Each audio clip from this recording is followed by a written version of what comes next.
Mary, how are you today? I am doing great, Amanda. How are you? I'm doing really well. Thanks for asking. Thank you for joining me today. It's really great to meet you and chat with you. I want to first start off understanding your background. Can you tell us a little bit about how you got to be Chief Strategy and Customer Officer at involve.ai?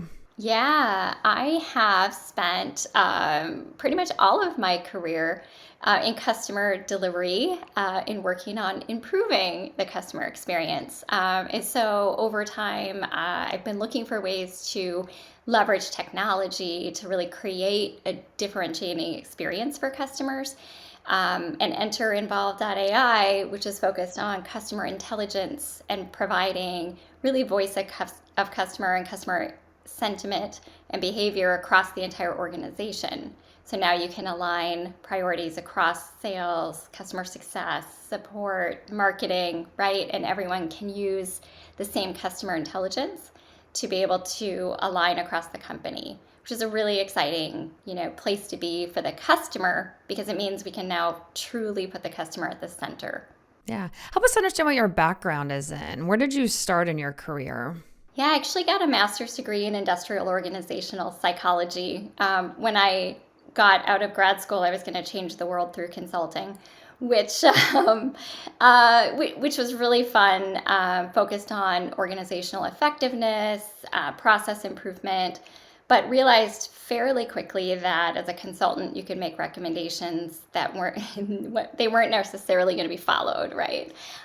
Plus, you didn't always get to stick around and see the outcome. And so I decided to take my consulting internally and went into a software company. It was an HRIS software company, and my first priority was to redo the talent management and leadership development within the organization. And that's when I got introduced to a new type of software as a service. So SuccessFactors had just launched the performance and talent management SaaS solution. I implemented that at my current organization, and it was game changing. We went from like 30% completion of employee appraisals to 98% with the very first launch of that solution. And it was really eye opening because it was an opportunity to put the employee at the center of a process that used to be HR and manager driven. And so that was kind of my first taste of SaaS. Joined SuccessFactors, and from that point forward, just focused on customer experience and improving customer delivery across, all of software as a service. I'm going to move into our first segment. Mary, it's called Story Time. Welcome to Story Time. Story Time. Let me give you a story. I want to first ask just about your name. I feel like people are going to see your name and it's going to harken some good, positive, strong feelings for a lot of us who watched, who know of the character Mary Poppins. Do you have any Do you have any stories about that? People calling you Mary Poppins, or where does that come from? Oh my gosh, I have so many stories. It is a married name. So I did, I like to say I met Prince Charming, and became Mary Poppin. We did not get one umbrella for a wedding gift, which was surprising. Even friends of ours still spell my name wrong. So it's Poppen, but we get the INS. And when family does it, it's kind of funny because you think they would know better. Um, but it's been really fun to have a name that people remember, right? And hopefully with a positive connotation for the most part. Probably the most interesting story. I was at the airport and they paged me to come to the desk, right, where the agent was, and everybody looked around and thought it was some sort of code for something. But yeah, so it's been fun. It's pretty funny. When you were when you were getting married, did you have that moment where you're like, my name's going to be Mary Poppin? I did actually when I met who is now my husband. We met through friends, and I didn't know his last name. And once I asked my friend, "What's Jim's last name?" She said Poppin, and then she looked at me, and I looked at her, and just dawned on both of us right at that moment that I could become Mary Poppin. Right. Well, thank you for sharing that. There you are. When I ran across your name, I found myself humming "Spoonful of sugar helps the medicine go down." I was like, she's got to be on the show. I know there's so many jokes, right? Especially being in like customer work where, I've gotten like, oh, just bring your spoonful of sugar and Yeah, I'm everything will be sure. good, or, sort of wave your magic wand, or, Yeah. bring your Yeah. big carpet bag and Yeah. all the tools we need to be successful. Yeah. Well, the good news is I feel like people, like I said, when they see your name, that it elicits a really strong positive feeling. So it's great. It's Oh, great. the jokes never get old, by the way. So for those of you listeners that want to connect and you've got a really good, joke, I am all ears. Yeah. Oh, well, there you go. Opening for that. I'm going to think of some. I'm really good with puns. So my Oh, pun game good. is pretty strong. I want to talk. I know you're pretty vocal about the customer success influences on the employee experience. I wonder if you could just talk about that, but focus now because I want to get into that. But talk about when you had that realization that employee experience has a direct link to customer satisfaction. Yeah, I think early in my career, I realized that our most happy customers, had a really strong relationship with an employee or employees in our organization. And whether it was sales, services, exec relationships didn't really matter. They just had a strong bond. And the least happy customers were those that really saw us as a vendor. By the way, you'll get to know me. Those of you listening that do know me know I hate the V word, uh, because it's a very transactional, tactical type of, I won't even say relationship. Um, so if you can be called a partner, a strategic advisor, that's much better. But I realized that those customers who were unhappy were the ones, or the most unhappy, were the ones that saw us as a vendor, right? Just a transactional, reactionary kind of, solution. So that's what struck me as a differentiator where relationships and therefore engaged and happy employees, really do make a difference in building a connection and providing value to customers. So when you have happy, engaged employees and happy, engaged customers, there's this crazy, contagious enthusiasm that exists. And then the company benefits because what results is growth, and expansion of customers and just referenceability. All the employees, talent out there wants to work for your company. So it's just a lot of goodness that I call the all-in zone. The all-in zone, I like that. I feel like some of this might be rooted in it sounds like you had that HR sort of background. Do you feel like that had a big influence on you coming to this realization? It's really interesting because you're right. I've spent the majority of my career in HR tech focused on customer experience. I do think I've always gravitated toward sort of a people first, mission, and the outcomes that come from programs that are put in place for employees, and then seeing the impact that that has on customers and the customer experience.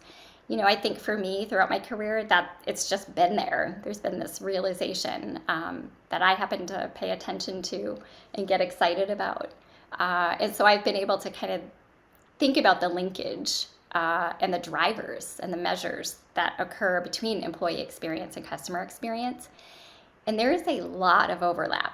So programs that you put in place for employees, you could think of the same for the customer. I mean, a great example is voice of customer and voice of employee programs, right? The outcome of both of those is really to be able to leverage the insight and the feedback to improve your organization. And so the parallels between those programs and several others, are pretty prominent. I'm going to move us into our next segment, getting tactical. I'm trying to figure out tactics. I want to keep digging into this because I think this is such an interesting idea. I mean, we're hearing so much about employee experience, right? We want to keep good employees, a great reshuffle, a great resignation, right? It's for the sake of employees, right? Retaining good talent, which is, to me, in and of itself, a good reason to create a good employee experience. But I love how you're taking this further and saying it'll have a direct impact on, customer success and growth. Can you just talk about maybe help us understand a little bit? You said you're focused on employee programs that maybe would have some correlation there. Do you work? Let me ask this first. Do you work closely with HR and maybe benefits folks and who else to help bridge that gap? Because it's one thing to say it, but I want to how do you do that in your current role? Yeah. So it's a great question. I don't get in my current role. I don't get a lot of exposure to HR leaders, but in my prior companies and roles, I did. I had direct access to the CHRO and to their then direct reports, and the programs that we were supporting through our technology really allowed us to be able to guide the customer around how to optimize the solution to get the results that they were hoping to get, which resulted in employee, engagement, retention, employee referenceability, right, and ultimately productivity gains. So it's really fun to work with HR to establish those metrics and then to put our technology in place to support that and then actually see the return and the attribution of what we were helping the customer with actually provide, significant outcomes for the employees. Yeah, talk more about that return on investment when you're connecting the employee experience to customer satisfaction. What are some good measures? I know you mentioned retention. Like how are you doing that? What does that look like? So there's actually we could chat for hours actually just on this particular topic, but if you think about the customer experience, there's two kinds of measurement that should be done. One is internal measures of success, and the other is external. The internal measures of success revolve around gross revenue retention, net revenue retention, advocacy, referrals, NPS, and customer satisfaction, right? And measuring those things are really important to see what are the leading and lagging indicators of the work that you're doing on, having the impact on the customer. But more than that, and this is the hardest part, is measuring it from the customer perspective. So what is the actual customer value? And these are measures that should be paid attention to. And it really comes down to defining the goals and the success criteria with the customer at the beginning of the relationship, and then tracking that jointly with the customer. So you can always point back to the specific customer value that they're getting. And that's the part that I believe has been the most challenging and gets dropped the most, as companies are looking across their customer experience, because it's a lot easier to just measure revenue growth and referrals than it is to measure specific customer outcomes. So that's on the customer side. The internal side, measuring employee engagement and retention numbers, overall onboarding experience or satisfaction with onboarding. And then here's the really interesting part. Take all of those measures and start to correlate those. So now you've got internal customer measures of success, external customer measures of success, and employee measures of success. When you start to look at the relationships across those measures over time, you can start to see what has the most impact on each of those drivers. And that helps you start to focus your organization, on a better customer and employee experience. So as customer value trends up, we would expect employee satisfaction, engagement also to trend up. Is that what you're saying? That would be ideal.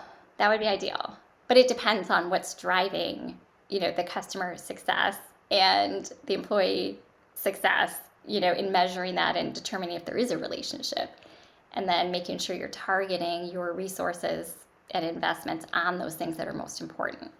Yeah. Have you seen any change in this sort of methodology since, this idea of working from home? I think it's very interesting that, this employee experience is now happening within my house because I work from home.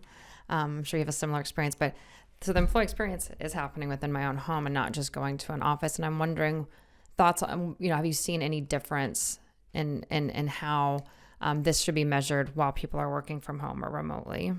Yeah, it's so interesting because I do feel like software as a service was the beginning of allowing people more flexibility in where they worked, because you didn't have to go on site and code something at the customer, or you didn't have to, go on site necessarily and whiteboard, but you could do these things remotely.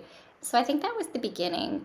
I think with COVID, people sort of figured out how to rely on the tools that have been advanced, like Zoom, Teams, Slack, where you can do whiteboarding and you can do breakout calls, which, it's been kind of fun to see those technologies advance over time.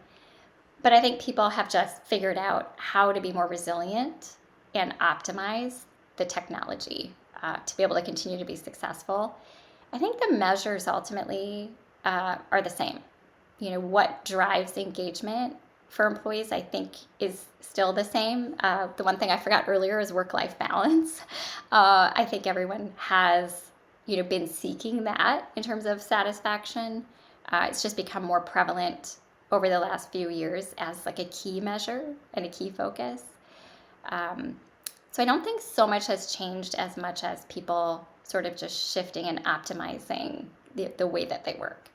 Okay. I was going to also ask if there are any programs. I know you mentioned work-life balance, but what are those programs or key components of employee experience that tend to have the most pull?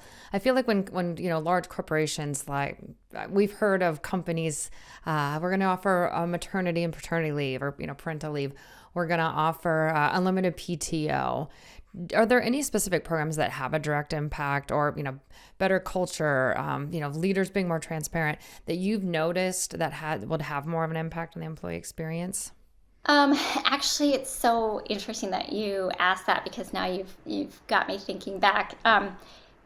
We did measure that at Glint in terms of the changes kind of pre-COVID and post-COVID, when people were working from home, and companies got a lot more structured around more frequent feedback gathering, because people weren't in the office. The pulse of the company was harder to assess from a leadership level. And what we saw is that managers and leaders were actually taking more time to do one-on-ones and more time to interact directly with their employees, which we saw a spike in employee happiness and satisfaction with their direct managers, as well as with the company. And the perception or the intent to stay with the company in terms of length of time also went up, which is a really interesting. Yeah. Do you have any ideas, any guesses of why that is? I think because what I would say, and after also we did interview, employees at some of our companies to also get additional detail, but it was the opportunity to be seen, get feedback from the manager more often, align on the goals, so they felt like they knew where they needed to contribute better. They felt more visible. And so all of those things combined really led to an increased feeling of engagement.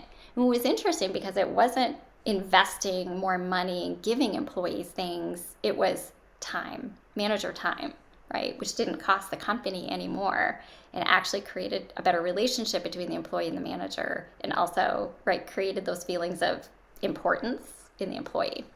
Wow, that's so interesting. I would have guessed like free lunch every day, unlimited paid time off. Those things would have an impact. It's very interesting to hear that one-on-one time with managers has been a big draw. Although, you do hear a lot that people want to be recognized by their managers and get more feedback. And so that's a very interesting correlation there. Can you give me an example? Let's take your current company out of it, involve.ai. Can you give me an example of companies that are doing this really well, or do you know of any who say they have a great employee experience and that's clearly having an impact on their customer satisfaction and sales? There's actually there are several that I don't probably can't name by name, but these are large enterprise global organizations. I can think of one in particular that's a retailer who did target, it actually fed us the customer satisfaction information on top of, we were already capturing the employee engagement and drivers. We were able to do linkages between each of the engagement drivers to customer satisfaction. And it was really interesting because for this particular company, it was feelings of empowerment, understanding the mission, feeling like they understood the mission of the company, access to leadership, and direct manager satisfaction.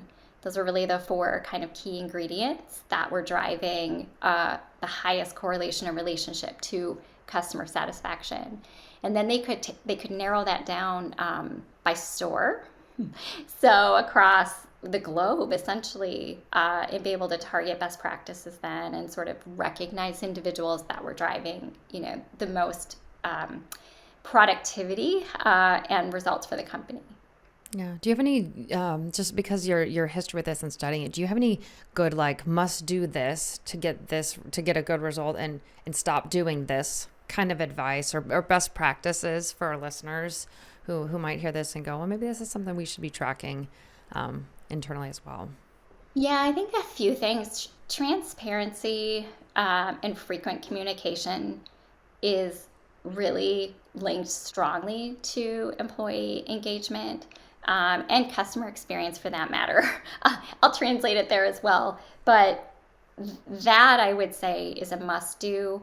I think giving recognition on a schedule is far less meaningful and impactful than giving recognition, genuinely and sort of real time. So I think for leaders to keep in mind, everyone likes to be recognized in a different way, and really understanding what your employees like. Some like public recognition, some prefer private, some want, an email from the manager's manager's manager. Some would never even want to be seen by that person. And so part of it is, I think, making sure you understand what is important to your team, and then trying to differentiate your leadership based on that. So I would say definitely start doing that, and stop doing like recognition in the same way for everybody, like on a schedule. Pulling your team together to ask for input. I think one of the most powerful things that I saw, one of our customers, the CEO would stand up at his leadership meeting, and he would say, if you have not been into your employee voice dashboard yet, you need to basically leave the meeting, because they were getting feedback quarterly. But he would share all the results transparently with the leadership team and then with the company. And he would say, here's what we're doing about it on a company level. And all of his leaders would share what they're doing on a functional level, and so on down the chain. And they did it every quarter.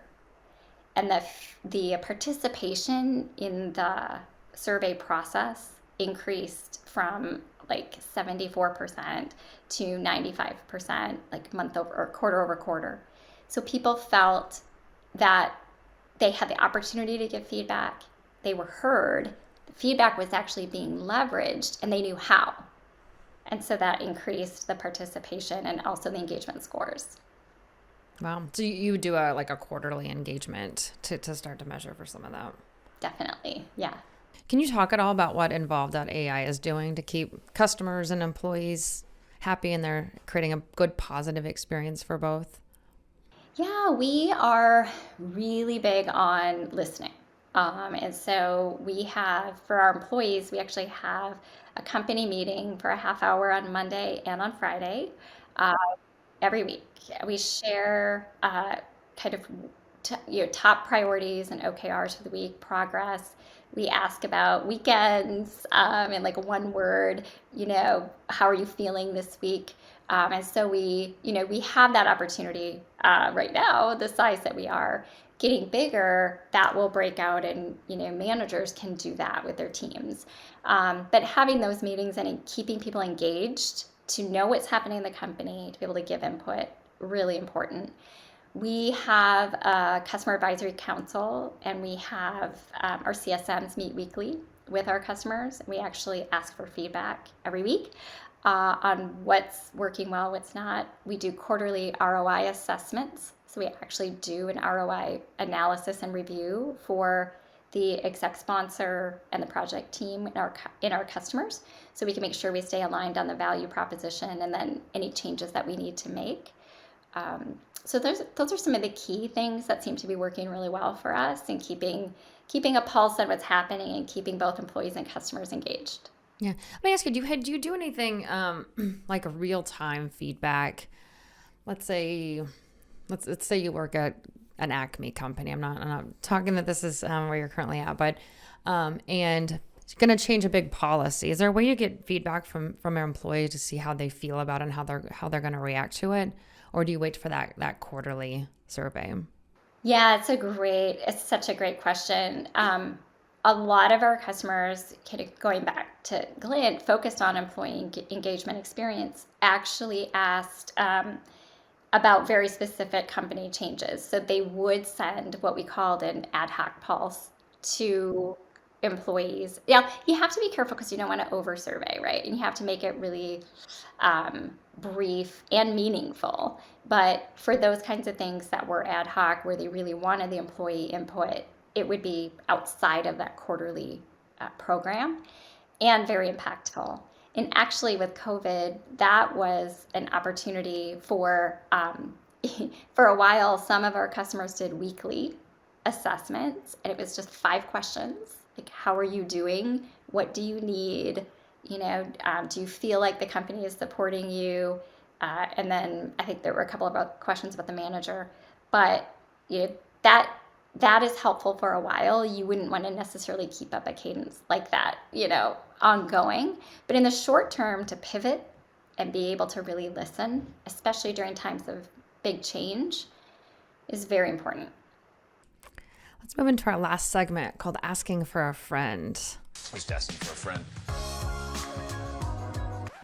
Hey, Let's say we have a leader in front of us who doesn't really believe in the correlation between employee experience, a good employee experience, and a fantastic customer service or customer satisfaction experience. Can you what would you say to them to convince them that this is really important and to be focused on creating a better employee experience because it directly impacts your customers? I would probably ask them for a time where they had a really poor experience with a company, and ask them specifically, what was it about that experience, right, that was so poor? And then on the flip side, ask about the experience of the best, kind of a time where you had just a phenomenal experience. You told your friends about it and what made that such a great experience. And it's really interesting because in most cases, what you would probably hear is it had something to do with the employee that they interacted with. And a lot of times when you have, poor experience with an employee, it's because they're not empowered to meet your needs, right? Depending on the situation.